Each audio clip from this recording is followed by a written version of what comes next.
सत्य की खोज से जुड़े हुए सभी साधकों का हार्दिक अभिनंदन। आज मेरा मन तो था पहले कि ताओ का तीसरा पार्ट बनाऊं, लेकिन पिछले 2-3 दिनों में कुछ बातें समझ में आई, तो मुझे लगता है कि आप सभी से उनका जिक्र करना चाहिए। और जो भी मैं कह रहा हूँ या कहने वाला हूँ, इसका एक तो अन्यथा अर्थ न लें, दूसरा आपको डराने के लिए कुछ नहीं है। इसीलिए मैंने इन टॉपिक्स पे बात करना छोड़ दिया आजकल, क्योंकि लोग समझते कम है, डरते ज़्यादा हैं।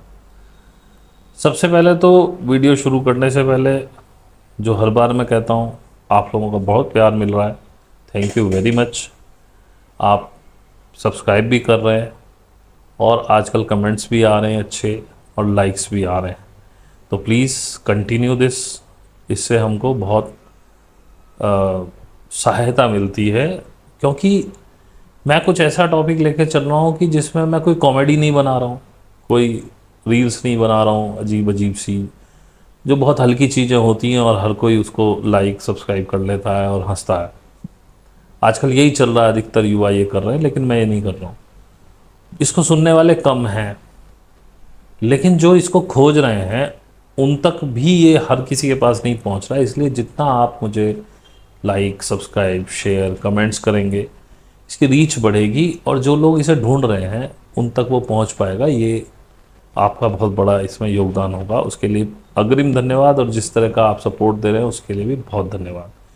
फिर डिस्क्रिप्शन में फेसबुक पेज है, वहाँ पे आप फ्रेंड रिक्वेस्ट दे सकते हैं, इंस्टाग्राम है उसे फॉलो कर सकते हैं, और किसी को अगर हमारे ग्रुप से जुड़ना है, ये साधना सीखनी है, तो उसके लिए 1,000 रुपये महीना मेरी फ़ीस है।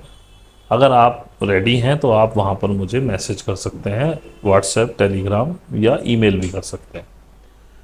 आज हम जो बात करेंगे वो बात हम यही करेंगे कि ये ध्यान व्यान के चक्कर में हम क्यों पड़ रहे हैं, क्या आवश्यकता है इसकी, क्या होने वाला है इससे, किस लिए 2.5-3 साल से मुझसे कराया जा रहा है। अब जब मैं कह रहा हूँ मुझसे कराया जा रहा है, तो ऐसा नहीं है कि कोई व्यक्ति मुझे पास आके कह रहा हो कि करा आप कीजिए, लेकिन क्योंकि जैसे कि मैंने अपने आप को बिल्कुल फ्री फ्लो छोड़ दिया है, यूनिवर्स की जो भी मर्जी हो वो करा ले, तो अंदर से एक इच्छा होती है, अंदर से एक प्रेरणा होती है कि ऐसा करिए। तो उसको मैं यही कहता हूँ कि मुझसे कराया जा रहा है, मैं नहीं कर रहा हूँ। तो उसी के बारे में मैं आपसे बात कर रहा हूँ कि वो जो प्रेरणा है वो क्यों दी जा रही है, ये सब बैठ के मैं कर क्यों रहा हूँ। तो जैसे जैसे मेरी चेतना बढ़ रही है, जैसे जैसे मैं आगे बढ़ रहा हूँ ध्यान में, साधना में, मेरी चेतना का स्तर बढ़ रहा है, तो कुछ चीज़ें समझ में आ रही।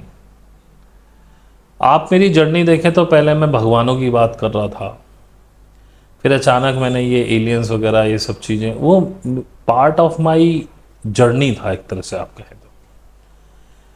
मैं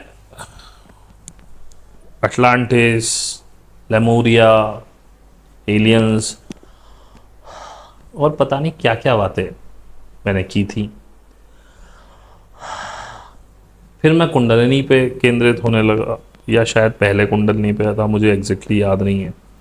मेरी सारी जर्नी मेरे पुराने वीडियोस में है। फिर अचानक से मेरे सामने, जिसको मैंने कभी नहीं सुना था, ओशो की वीडियोस आने लगी, और मैंने बहुत इग्नोर किया, लेकिन मैंने कभी ओशो को सर्च नहीं किया। देखिए कि ये यूनिवर्स कैसे काम करता है, कैसे आपको प्रेरणा देता है, कैसे आपको किसी लाइन पे लगाता है। तो ये सब हो रहा था, अचानक से ओशो आने लगे, ओशो को सुनना शुरू किया, तो मेरे जीवन में बहुत सारे परिवर्तन हुए, मेरी सोच बदली, एक नया स्तर, एक नया आयाम खुलने लगा। तो मैंने उस पर बात करना शुरू किया। फिर अचानक से मुझे लगा कि मुझे हिस्ट्री वगैरह और ये सब जाननी चाहिए, ईश्वर की खोज करनी चाहिए, कहाँ से ईश्वर पैदा हुए। करते करते, और इसमें ऐसा नहीं है कि मेरी अभी की पढ़ी हुई किताबें, कुछ पुरानी किताबें भी मैंने कभी पढ़ी थी, वो भी उसमें सहायक सिद्ध हुई। और देखते देखते मैं सब ईश्वरों के पास पहुंचा, कहाँ किसका क्रिएशन कैसे हुआ, तो ये पता चला कि ये ईश्वर जो हैं, जितना भी ये धर्म है, हमारे भगवान है, ईश्वर है, श्रद्धा है, और हमारा जो भी माइंडसेट है, ये सब क्रिएट किया गया है। ऐसा कभी कोई भी व्यक्ति इस धरती पे नहीं आया। अब मैं खाली बात राम कृष्ण की नहीं कर रहा हूँ, जिसको भी आप भगवान मानते हैं। जैसे मैंने हमेशा कहा है कि बुद्ध हुए हैं। और एक बात, मैं इस वीडियो अभी 5 ही मिनट का हुआ है, अगर किसी को बोरिंग लग रहा हो, फिर भी मैं आपसे इस वीडियो के लिए स्पेसिफिकली आपसे बोलूँगा, थोड़ा सा धैर्य रखिए, मे भी आपको कुछ बहुत अच्छा जानने को मिले। तो इस वीडियो को आप प्लीज़ पूरा सुनिएगा। मतलब अगर आप मेरे से जुड़े हो, अगर आप यहाँ एंटरटेनमेंट के लिए ही आते हैं तो आप जा सकते हैं, कोई दिक्कत नहीं। लेकिन अगर आपकी ज़रा भी कोई श्रद्धा, कोई मन में ऐसी इच्छा है कि हमें असलियत जाननी है, या किसी भी आपको थोड़ा भी आनंद आता है ये बातें सुनने में, और आपकी थोड़ी भी अंदर की कोई इच्छा होती है चीज़ों को जानने में, स्पष्ट होने में, तो प्लीज़ इसे पूरा सुनिएगा, आपको बहुत कुछ मिलेगा। शुरू में ये बोरिंग हो सकता है। तो जब मैंने जाना कि ये सारे भगवान सिर्फ बनाए हुए हैं, और ये सब मेरी जर्नी का पार्ट होता है, अचानक भी कुछ मिलने लगता है। अचानक 2 दिन में मुझे, 2-3 दिन में ऐसे ऐसे वीडियोस मिले जिनको मैंने ना कभी सर्च किया है, ना जिनको मैंने कभी सुना था। 1-2 व्यक्ति उसमें ऐसे भी थे जिनको पहले सुना था, लेकिन अचानक से कई चीज़ें मिली, और उन व्यक्तियों के भी वो वीडियोस मैंने, और आजकल मैंने उनको सर्च ही करना छोड़ दिया, अचानक से वे सब यूट्यूब पे आ रहे हैं। क्योंकि हर समय हर बात करने का नहीं होता, इसलिए ये कॉस्मॉस, ये ब्रह्मांड, जो भी शक्ति सब उसको चला रही है, ये डिसाइड करती है कि कब क्या होना। आज से शायद 2 साल पहले अगर ये वीडियोस मुझे मिलते तो मैं शायद नहीं समझ पाता उन चीज़ों को, क्योंकि उस समय दिमाग में भगवान नाम का बुखार था, कृष्ण थे, राम थे, राधा थी, एक अलग दुनिया, भक्त की दुनिया, जो कुछ समझना नहीं चाहता, जो अपने आराध्य के खिलाफ कुछ सुनना नहीं चाहता। कोई जरा कुछ बोले तो बोलेगा तुम तो नीच हो, तुम नास्तिक हो, इसलिए ऐसी बातें कर रहे हो। लेकिन इनफैक्ट चाहे कोई नास्तिक है या कुछ भी है, जो बातें हैं, वास्तविकता जो सत्य है, उसको झुटलाया नहीं जा सकता। तो जब यूनिवर्स ने मुझ पे काम किया है, धीरे धीरे चीज़ों को समझाया है, और मैं देख रहा हूँ कि जब वो पर्दा हट गया निगाहों के सामने से, चीज़ें क्लियर हुई, तब इन बातों को एक्सेप्ट करना आसान हुआ। तो परसों मुझे एक वीडियो मिली जिसमें मैक्सवेल करके हैं, काफ़ी बड़े विचारक रहे हैं। उन्होंने एक बात तो कही कि ये कोई मतलब ये सारी चीज जो जीसस है वो कभी हुए नहीं। मेरे लिए राधा कृष्ण राम शिव ये महत्वपूर्ण है, गणेश, क्योंकि मैं बॉर्न एंड बॉटअप इंडिया में हूँ, और हमारे लिए, हम एज ए हिंदू हम पले बड़े हैं, हमारी श्रद्धाएं इन देवताओं में। हमारे लिए कोई फ़र्क नहीं पड़ता जीसस एग्जिस्ट करते हैं कि नहीं करते हैं। हिंदू धर्म के लिए तो अच्छी बात है कि हम कहें कि जीसस एग्जिस्ट नहीं करते हैं, लेकिन मेरे लिए राम कृष्ण वगैरह को ढूंढना ज़्यादा इम्पोर्टेंट था, क्योंकि वो मुझे इम्पैक्ट करते हैं। इम्पैक्ट से मतलब पॉजिटिवली और नेगेटिवली, दोनों तरफ से ही मुझे इम्पैक्ट करते हैं। तो जब मैंने जाना तो पता चला कि ये सब फिक्शन है, स्टोरीज है। ऐसे ही उसके लिए जीसस एग्जिस्ट करता है, वो उसे इम्पैक्ट कर रहा था। तो उसने जाना कि जीसस भी कभी एग्जिस्ट नहीं करते हैं, वो भी एक फिक्शन स्टोरी। ये तो मुझे पता लग गया था कि रोमन साहित्य में बहुत बड़ी बड़ी चीज़ों के हर चीज़ के रिकॉर्ड हैं, लेकिन जीसस नाम की किसी चिड़िया का वहाँ रिकॉर्ड नहीं है, वहाँ एग्जिस्ट ही नहीं करती है। यानी कि रोमन एम्पायर जब तक रहा तब तक तो जीसस जैसी कोई चिड़िया वहाँ नहीं थी। किसी ने अपनी किताबों में कुछ भी लिख दिया वो एक अलग मैटर है। तो उसने इस बात की पुष्टि की, उसने और भी बहुत सारी चीज़ें बताई। फिर मुझे डेविड आइक का एक वीडियो मिला। डेविड आइक को मैंने बहुत पहले सुना था, कब तब बहुत सारी चीज़ें डेविड आइक की मुझे समझ भी नहीं आती थी, तब भी सुन रहा था।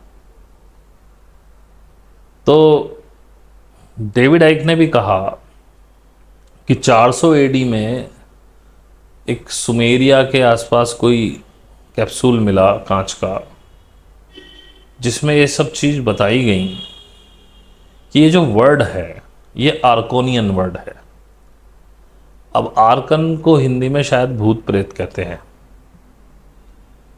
भी एक बार मैंने कभी इसको वैसे नहीं ढूंढा है, लेकिन आज मौका है तो चलिए एक बार हम गूगल से भी पूछ लेते हैं कि आर्कन का मतलब क्या है। लेट्स सी कि क्या जवाब आता है। हम देखते हैं meaning of arcane, arcanes, what it is saying, arcanes in Hindi ना, कुछ नहीं दिया हुआ भाई। मुझे तो ये भूत प्रेत ही लगते हैं। अभी देखते हैं इसका कोई शब्दकोश में कुछ आंसर है कि नहीं है। नहीं, इसमें आर्कन का कुछ नहीं लिखा है। इंग्लिश में कुछ आया था। It is each of the 9 chief magistrates in ancient Athens. अब ये तो यूनानी उसमें चला गया है। वहाँ पे कोई मैजिस्ट्रेट्स होते थे, 9 चीफ मैजिस्ट्रेट, वो सब उनको आर्कन्स बोलते थे। लेकिन मेरे हिसाब से आर्कन का मतलब है भूत और प्रेत। तो या समझें कि दूसरी दुनिया के लोग, या समझ लें कि negative entities, maybe these 9 chief magistrate, but they are not positive. तो उसने बताया कि उसमें लिखा है कि पूरी दुनिया आर्कन्स ने डिज़ाइन की है, और ये जिस भी दुनिया में आप रह रहे हो ये सब आर्कन्स की है, और ये ड्रैकोनियन थिंग्स आप पे इम्पोज की हुई हैं, और you can not survive without that. अगर आपको ये लगता है कि आपको कोई गुलाम बना लेगा, कोई सरकार गुलाम बना लेगी, मैंने पहले भी कहा था आप गुलाम हैं। You are the born slave. उनको आपको गुलाम बनाने की ज़रूरत नहीं है, उन्हें आपको गुलाम रखने की ज़रूरत है। बात में फ़र्क है, ध्यान रखिएगा। गुलाम बनाना और गुलाम रखना, वो हर समय इस बात की कोशिश में लगे रहते हैं कि यू रिमेन स्लेव, आप इस स्लेवरी से बाहर ना निकले, and you are enjoying your slavery. That is the worst part, कि आपको पता ही नहीं है कि आप स्लेवरी में, और आप इस स्लेवरी को एंजॉय कर रहे हैं, और वो एक रोज़ नए शगुफे भेजते हैं। जैसे कि ये जो बात करते हैं पॉलिटिक्स की, पॉलिटिक्स भी एक शगुफा है जिसमें आप फंसे रहते हैं। लोकतंत्र सबसे बड़ा शगुफा है स्लेवरी का। लोकतंत्र कभी आया ही नहीं था। लोकतंत्र, गणतंत्र अगर एग्जिस्ट करता था तो मौर्यन एम्पायर के टाइम में, बिफोर क्राइस्ट एग्जिस्ट करता था। लेकिन लोकतंत्र सबसे बड़ी स्लेवरी है। आज तक आप किसी भी नेता को खुद से नहीं चुन पाए, आपसे चुनवाया जाता, और आप चुन देते हैं। और ऊपर के लेवल पे ये सब लोग नूरा कुश्ती कर रहे हैं।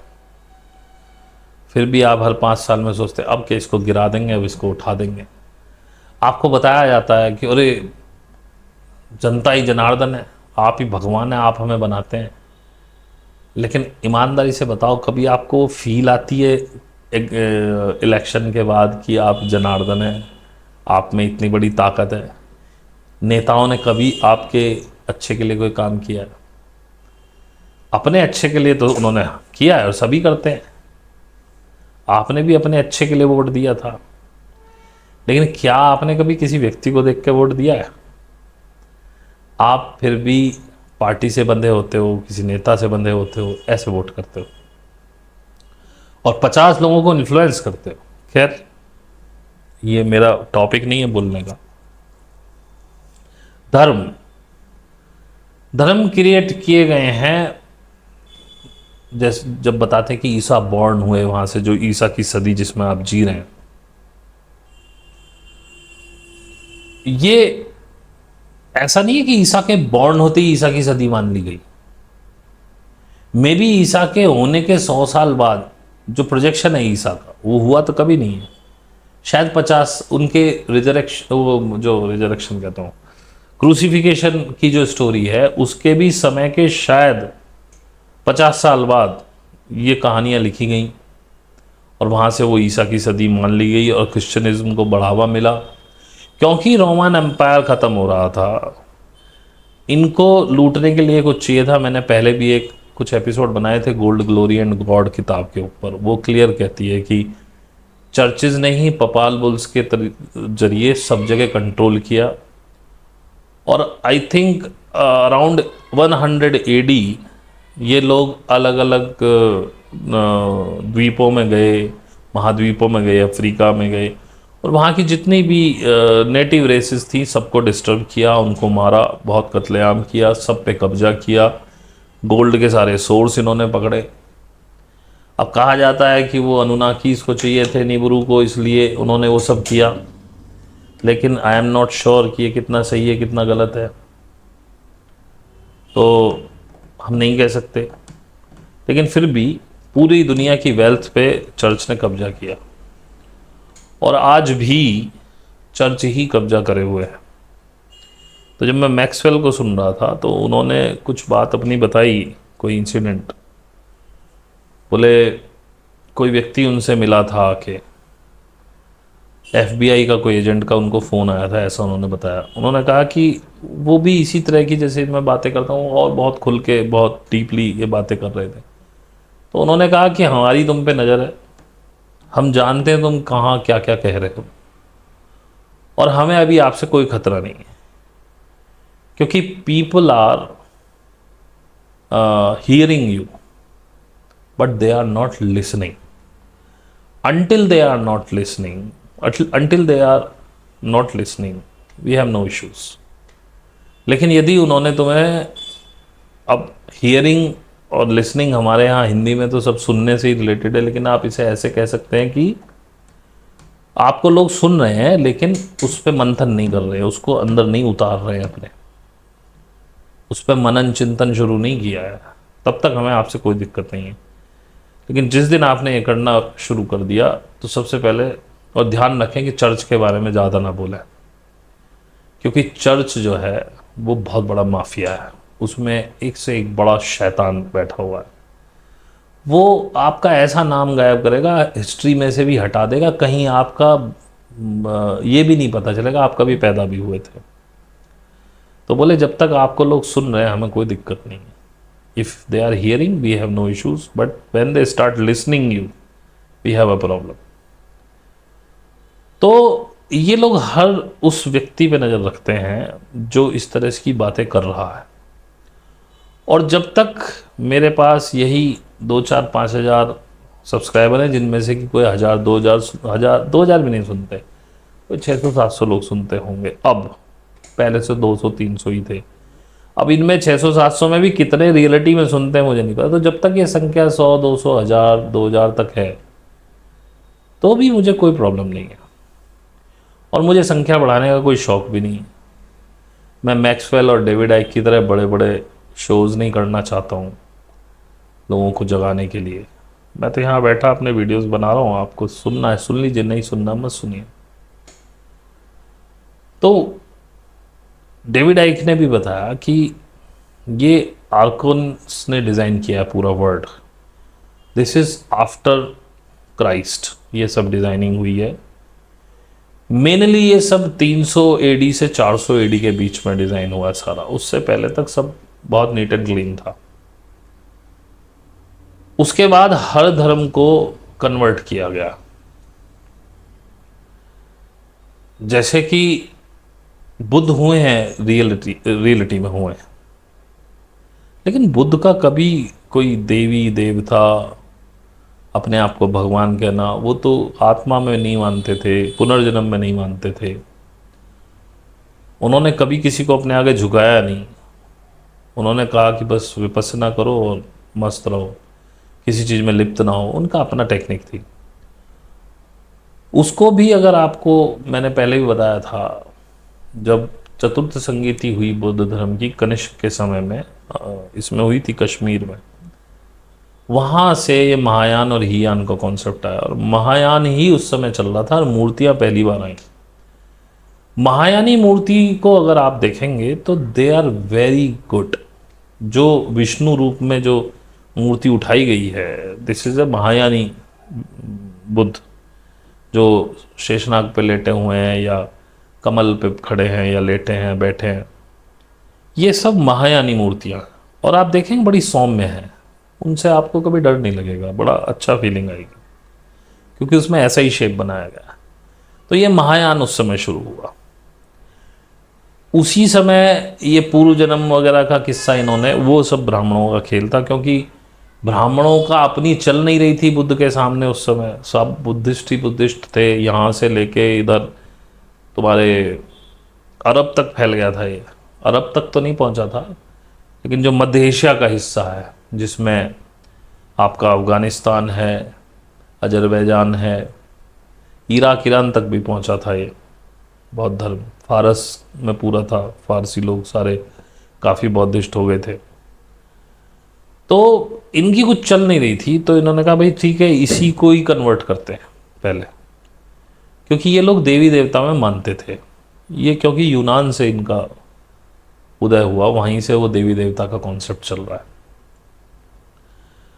तो इन लोगों ने महायान को कन्वर्ट करना शुरू किया। महायान में कन्वर्जन शुरू किया, मूर्ति पूजा, मूर्ति बनने लगी। कनिष्क के टाइम में मूर्ति कला यहाँ आई।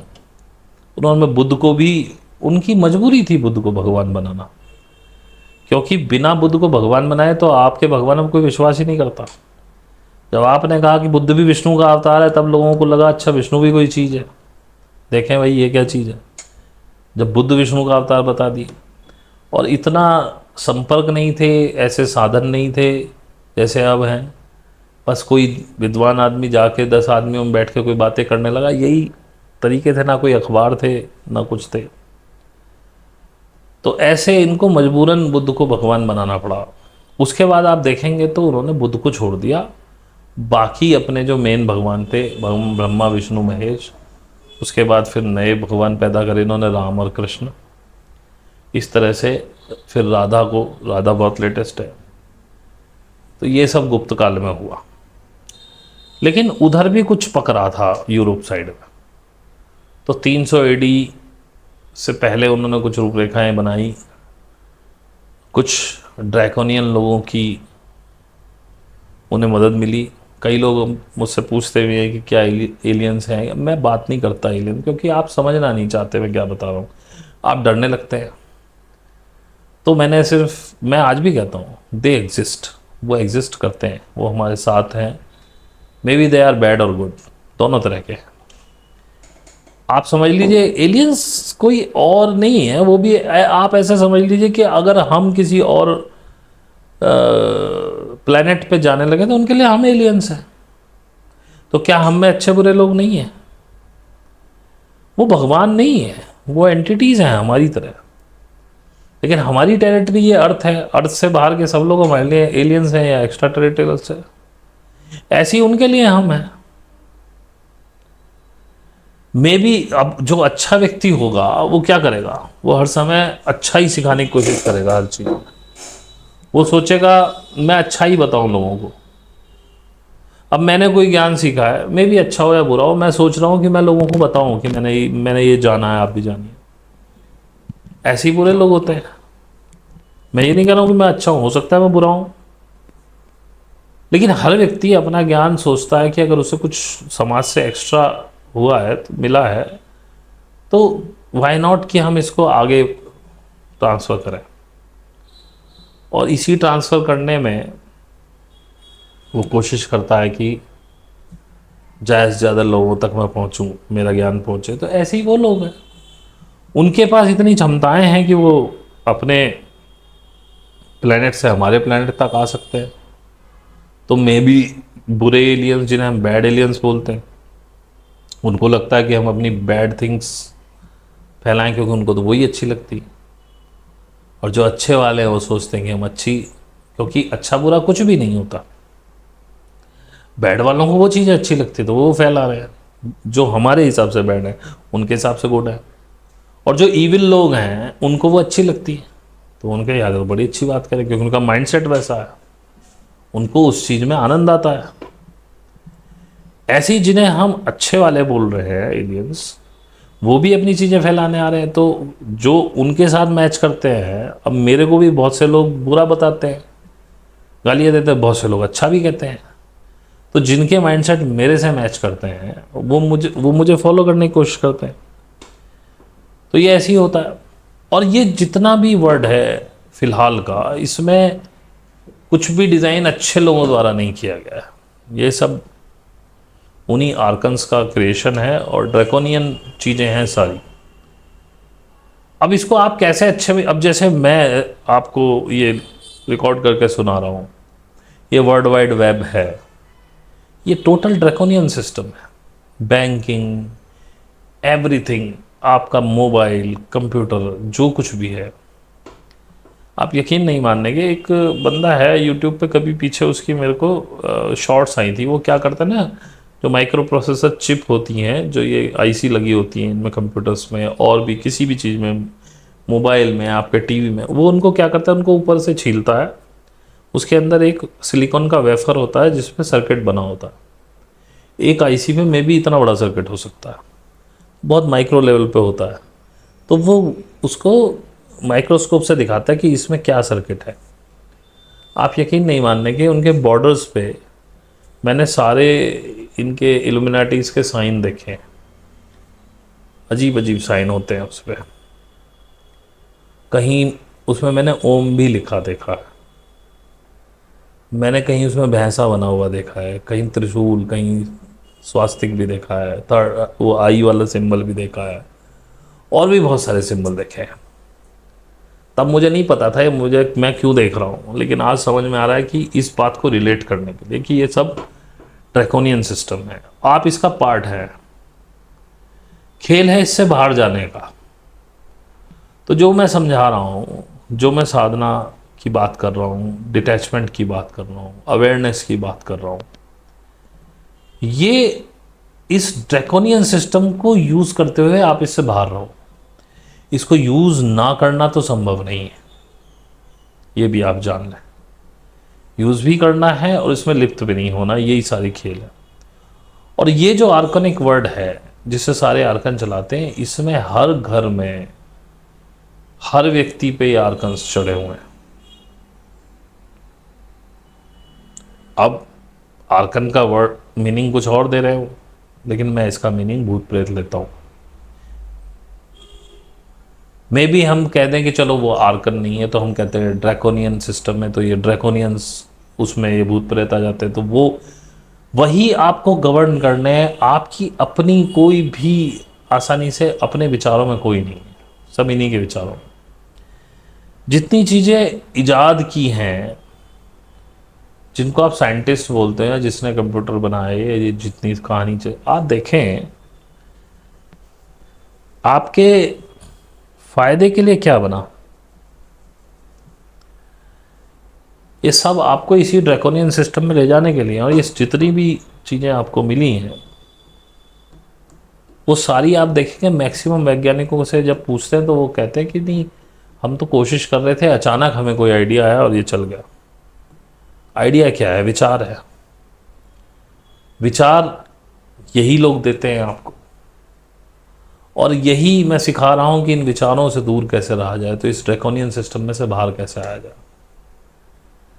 अब शुरू होती है, जो यहां तक रुके हैं, अब शुरू होती है वो बात जो मैं करना चाह रहा था, और उसकी इतनी सारी मैंने रूपरेखा बनाई।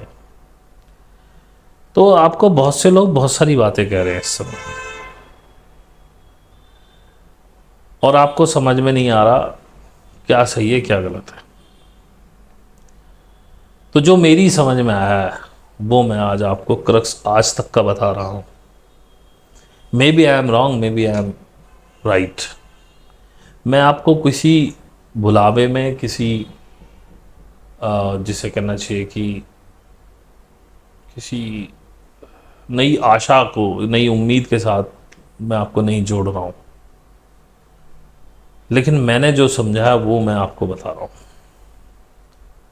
देखिए, पहली बात तो ये समझ लीजिए, युग वगैरह जैसी कोई चीज़ एग्जिस्ट नहीं करती।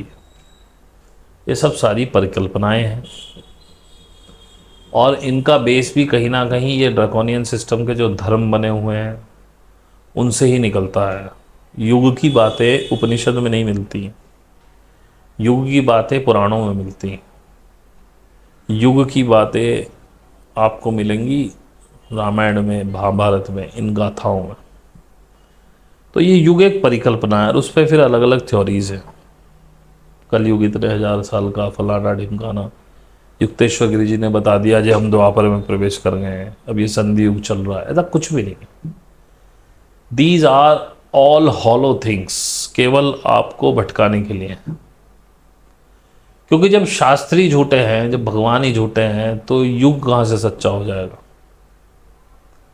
हाँ, लेकिन ये कहा जा सकता है कि इस धरती ने पहले भी बहुत शीर्ष पे पहुंची हुई सभ्यताएं देखी हैं, जैसे अटलांटिस था, क्योंकि उसके प्रमाण मिले हैं, वो था। मिस्र के पिरामिड बहुत पहले से हैं, ये सुमेरियन सभ्यता से भी पहले हैं। ये अटलांटिस के समकालीन पिरामिड्स हैं, ये आज के नहीं है। ये कोई 10-5 हजार साल पुरानी संरचना नहीं है। ये वन ऑफ द ग्रेट, उस समय की जो सभ्यताएं थी उनमें से उनकी कृतियां हैं।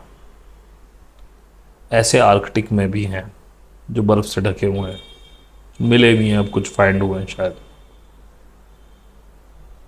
तो अब बात करते हैं कि मैंने क्या जाना।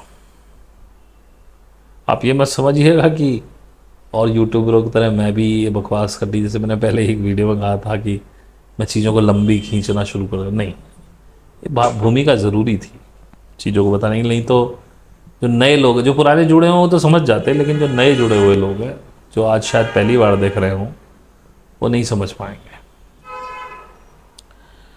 तो मैंने जो जाना है कि हम एक बहुत बड़े परिवर्तन के दौर से गुजर रहे हैं। आगे आने वाले में भी 10 साल बहुत आमूल चूल परिवर्तन होने हैं। चीज़ें सब बदल जाएंगी लगभग। जैसे आज आप याद करते हैं कि हम 1920 में या आज़ादी से पहले हम कैसे रहा करते थे, किस तरह से हमारे रहन सहन थे, आप देखें क्या परिवर्तन नहीं हुए। आप देखें रेलगाड़ियों में कितने परिवर्तन हो गए। पहले कोयले की चला करती थी, वैगन्स अलग तरह के थे, आज वैगन्स चेंज हो गए हैं, आज इलेक्ट्रिक गाड़ियाँ आ गई हैं। आप एसी डिब्बों में बैठे हुए हैं। हवाई जहाज़ों की स्थिति बदल गई है। आज़ादी के दौरान भी हमारे पास इतने फाइन हवाई जहाज़ नहीं थे। सिक्योरिटी सिस्टम बदल गए हैं। सीसीटीवीज आप सोच सकते थे कभी कि आप अमेरिका में भी बैठ के अपने हिंदुस्तान में बैठे हुए घर को देख सकते हैं वहाँ क्या चल रहा है। कंप्यूटर्स आ गए हैं, मोबाइल फ़ोन ही बहुत बड़ी चीज़ थी। हमने वो दौर देखा है जब फ़ोन भी नहीं होते थे लोगों के घर पे। हमारे मोहल्ले में हमारा फ़ोन था, एक फ़ोन और था, पहले उन्हीं का था, पहले हमारा भी नहीं था, तो सबने उनके नंबर दिए हुए थे इमरजेंसी में। और कोई फ़ोन आता था तो वो भाग के बता देते भैया आ जाओ, थोड़ी देर में तुम्हारा फ़ोन आने वाला है वहाँ से। तो भागते थे, पता नहीं क्या इमरजेंसी। पत्र व्यवहार हुआ करता था। क्या चीज़ें नहीं बदली है? क्या आप उसी दौर में जी रहे हैं जब आप आज़ादी पाई थी हमने हिंदुस्तान में?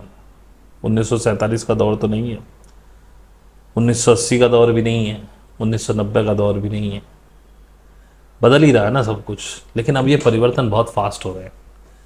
अगले 10 साल में बहुत बड़े परिवर्तन होंगे, लेकिन उससे डरने की ज़रूरत नहीं है।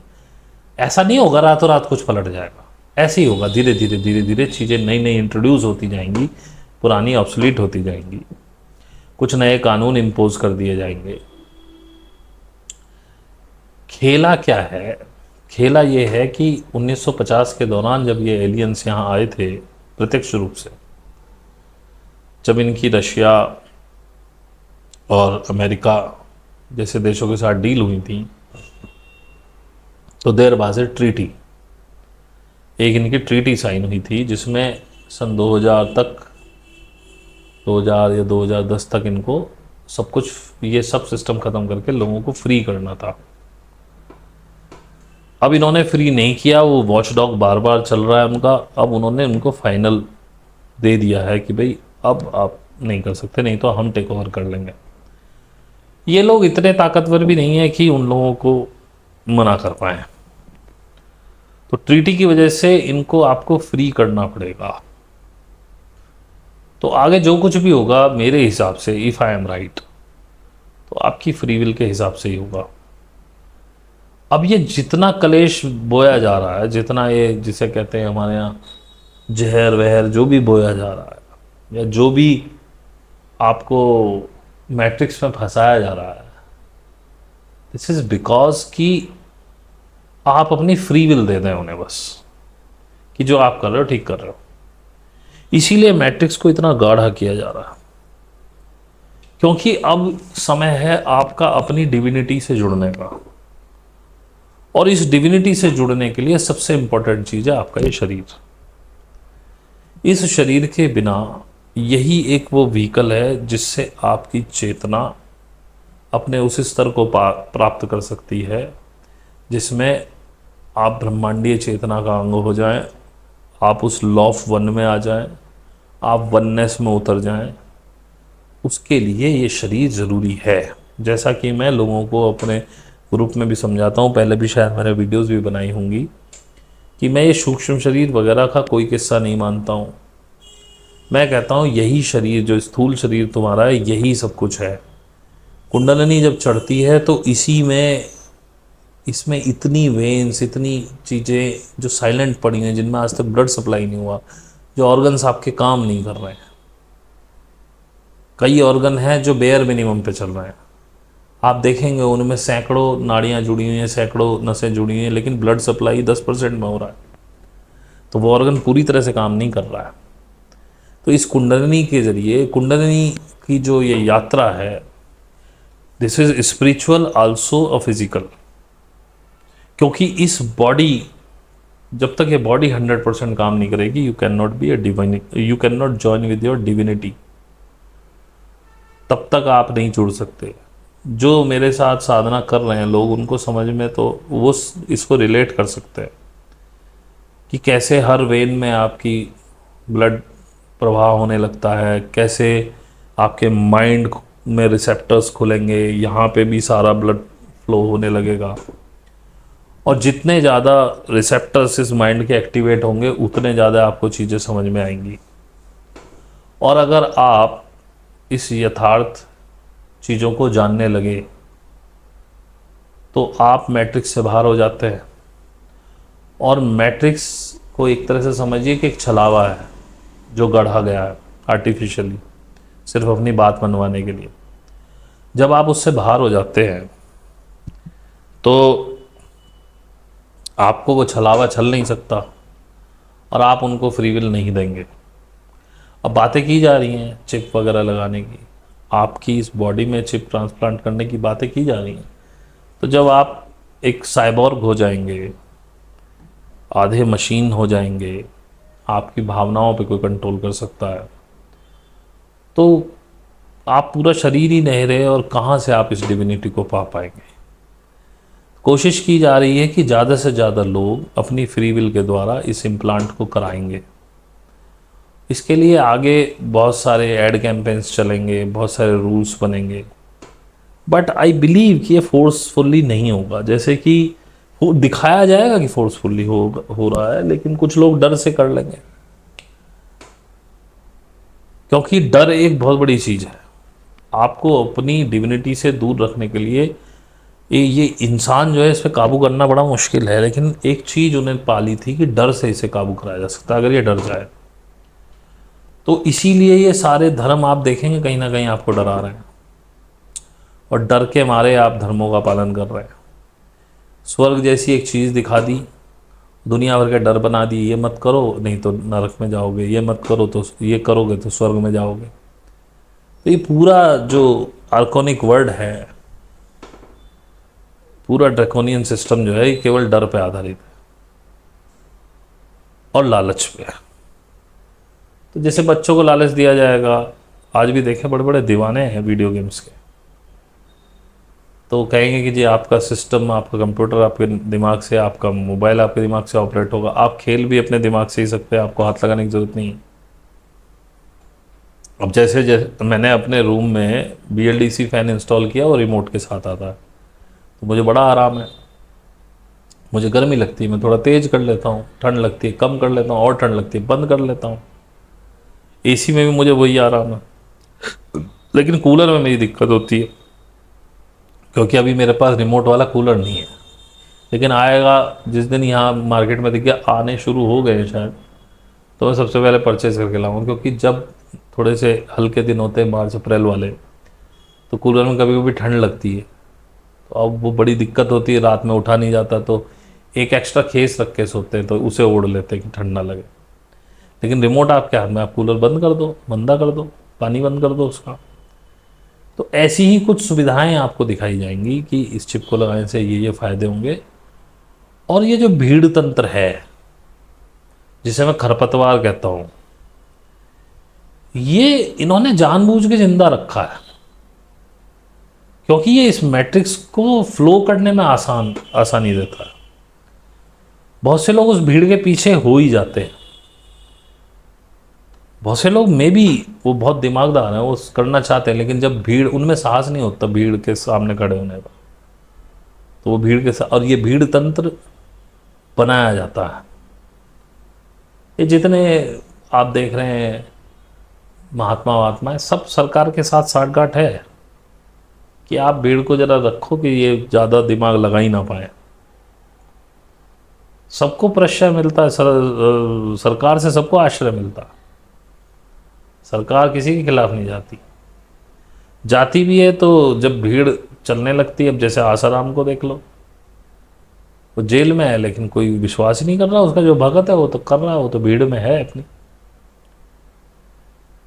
अंधभक्त सबके हो जाते हैं। तो ये इस तरह से इम्पोज किया जाएगा कि आपको लगे कि हमारे भले के लिए हो रहा है। आज तक भी तो यही करते आए वो, तो डरो मत। और जो लोग इस मैट्रिक्स से निकल जाएंगे, जिनको ये दिखने लगेगा, वो उसको एक्सेप्ट नहीं करेंगे। वो चाहते हैं कि ज़्यादातर संख्या उन लोगों की हो जो उनके कंट्रोल में हो, और वो फ्री विल उनको दे दें। अब उसके बाद उनकी जो सोल है, जो उनके चेतना है, उसके साथ क्या होगा भगवान जाने। वो कभी रिलीज हो भी पाएगी कि नहीं हो पाएगी। जैसे हम लोग ये चोला बदलते रहते हैं, बार बार नया शरीर हमको मिलता रहता है। अब क्या पता कि वो इमॉर्टल हो जाएं, उसी शरीर में फंस के रह जाएं, क्या होगा वी डोंट नो। और इसमें डरने की बात भी नहीं, इसलिए मैं कहता हूँ डरो मत।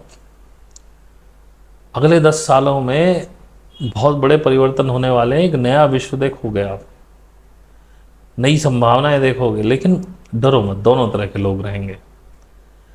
अगर इनको आपको कुचलना ही होता तो ये आपकी फ्री विल मांगते ही ना। ये सारी चीज़ ड्रामा नहीं कर सकते थे ये,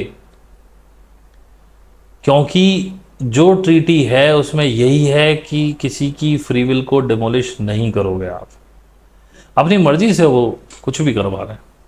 तो ये सारा ड्रामा इसी वजह से है कि आप अपनी मर्जी से ये सब कराएं, आप अपनी मर्जी से इम्प्लांट कराएं चिप्स का। अभी आपने देखा पीछे एक टेस्ट हुआ था ये वैक्सीन वाला, मना करने के बाद लोगों ने लगवाई है।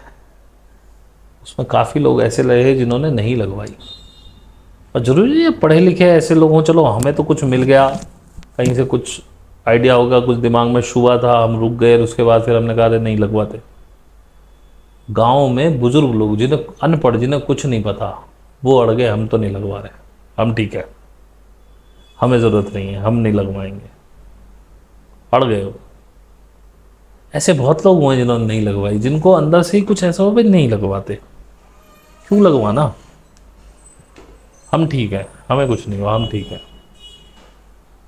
और एक बहुत बड़ी भीड़ ने ये लगवाई और लोग लाइनों में जा जाके लगवा रहे थे, इसलिए ये भीड़ जरूरी होती है। ये बकरे हैं, इन्हें कटना है, लेकिन ये परसेप्शन बिल्ड करने का वो देते हैं फायदा, इसलिए इनको पाला जाता है। जिस दिन इनकी जरूरत खत्म हो जाएगी, हमारे जाएंगे। जिस दिन ट्रीटी पूरी इम्पोज हो गई, उस दिन ये खत्म हो जाएंगे, क्योंकि इन चेतना विहीन लोगों पे इम्प्लीमेंट करने से भी कुछ फायदा नहीं है। उनको चेतना वाले लोग चाहिए, सोल वाले लोग चाहिए।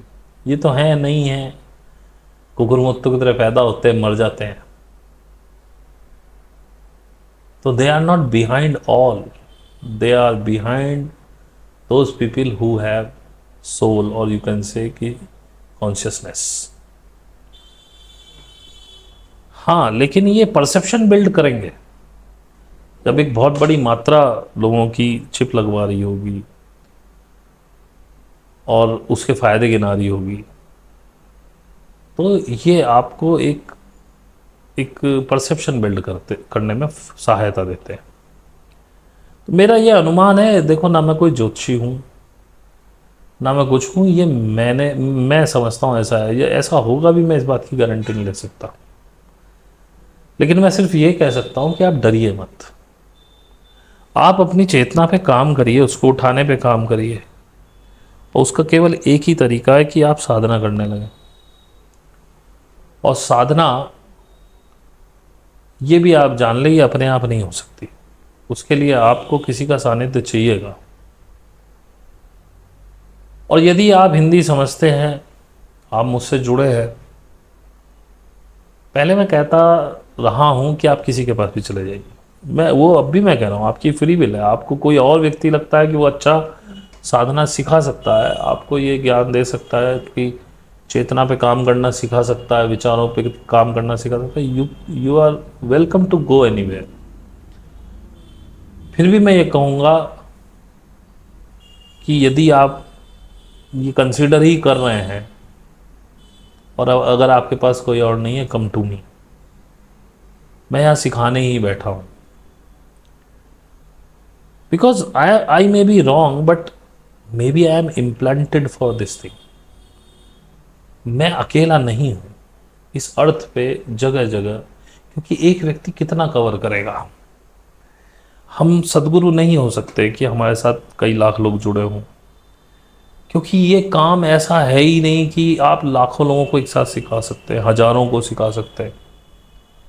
ये काम ऐसा है कि आप कुछ 100, 150, 200, इससे ऊपर जाते ही आप भी स्कैटर्ड होने लगेंगे। 200 भी बहुत बड़ी संख्या है,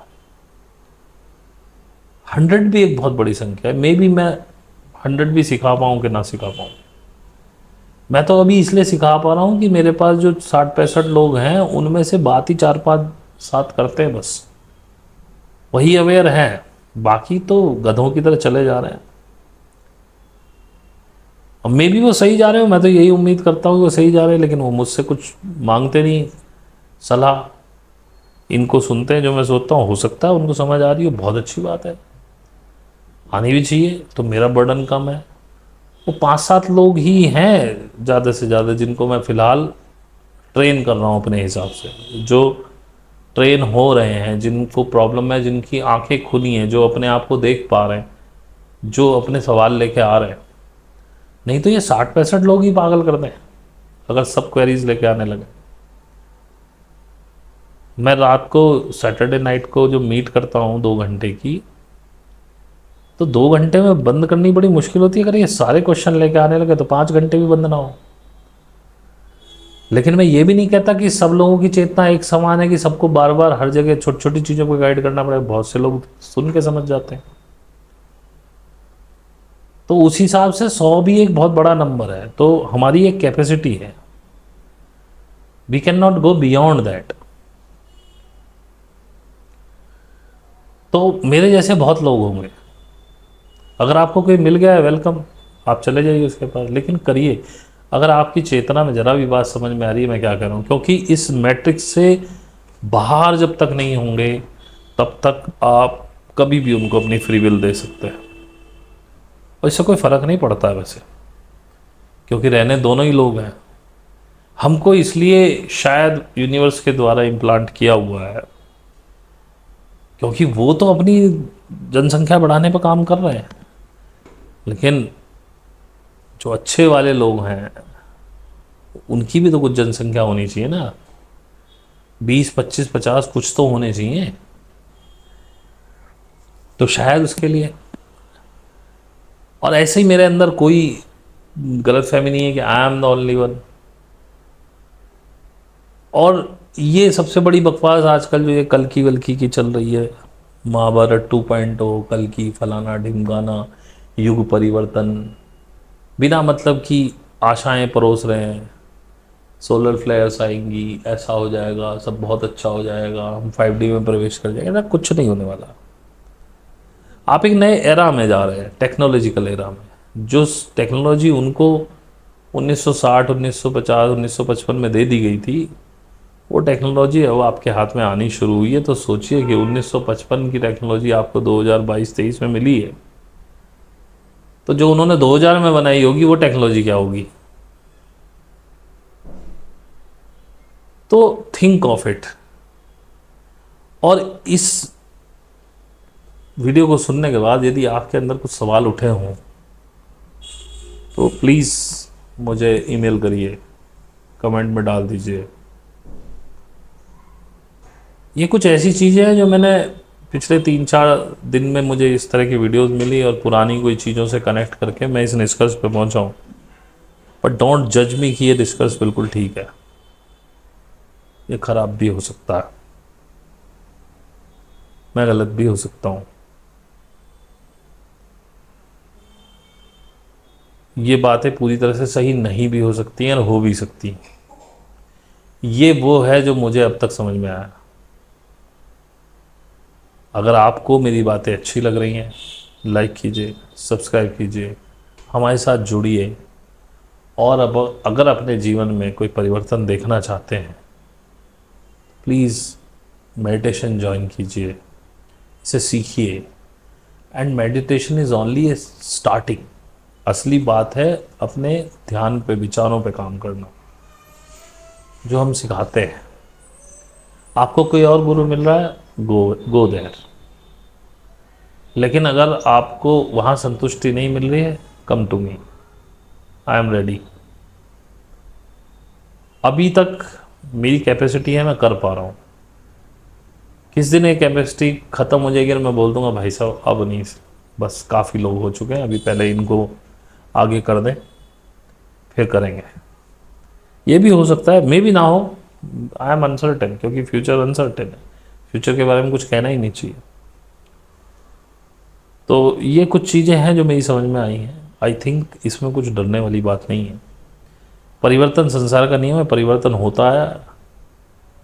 2000 वाले एरा में आप आज नहीं हैं, इस एरा में भी आप नहीं रहेंगे। सब धीरे धीरे होगा, सब एक्सेप्टेंस में आता चला जाएगा। बस मेन खेल ये है कि आप अपने आप को मैट्रिक्स से बाहर रखिए। आपको दिखना चाहिए कि क्या हो रहा है। इसी के साथ मैं इस वीडियो को यहीं ख़त्म करना चाहता हूँ। आप सभी का यहाँ तक सुनने के लिए, रहने के लिए बहुत बहुत धन्यवाद। Again, like, subscribe and share. Thank you very much.